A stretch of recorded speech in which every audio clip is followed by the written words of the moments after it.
Chapter IV. Thought and Purpose. Until thought is linked with purpose, there is no intelligent accomplishment. With the majority, the bark of thought is allowed to drift upon the ocean of life. Aimlessness is a vice, and such drifting must not continue for him who would steer clear of catastrophe and destruction.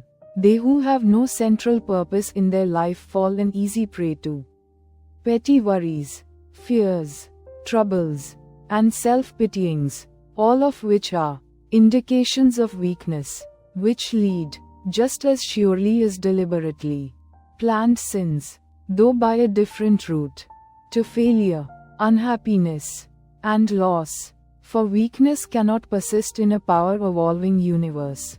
A man should conceive of a legitimate purpose in his heart, and set out to accomplish it. He should make this purpose the centralizing point of his thoughts. It may take the form of a spiritual ideal, or it may be a worldly object, according to his nature at the time being. But whichever it is, he should steadily focus his thought forces upon the object which he has set before him. He should make this purpose his supreme duty, and should devote himself to its attainment, not allowing his thoughts to wander away into ephemeral fancies, longings, and imaginings. This is the royal road to self-control and true concentration of thought. Even if he fails again and again to accomplish his purpose, as he necessarily must, until weakness is overcome, the strength of character gained will be the measure of his true success. And this will form a new starting point for future power and triumph. Those who are not prepared for the apprehension of a great purpose should fix the thoughts upon the faultless performance of their duty, no matter how insignificant their task may appear.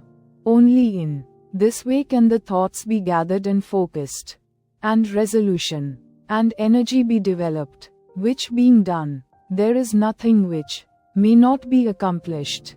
The weakest soul, knowing its own weakness, and believing this truth, that strength can only be developed by effort and practice, will, thus believing, at once begin to exert itself, and, adding effort to effort, patience to patience, and strength to strength, will never cease to develop, and will at last grow divinely strong.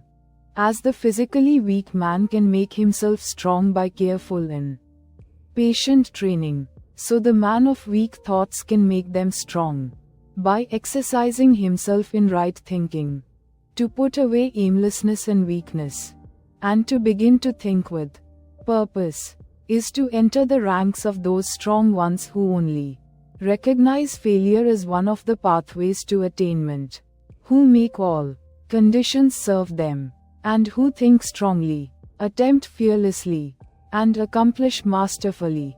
Having conceived of his purpose, a man should mentally mark out a straight pathway to its achievement, looking neither to the right nor the left. Doubts and fears should be rigorously excluded. They are disintegrating elements, which break up the straight line of effort, rendering it crooked, ineffectual, useless. Thoughts of doubt and fear never accomplished anything, and never can. They always lead to failure.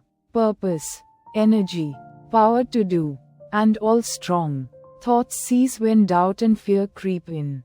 The will to do springs from the knowledge that we can do. Doubt and fear are the great enemies of knowledge, and he who encourages them, who does not slay them, thwarts himself at every step. He who has conquered doubt and fear has conquered failure.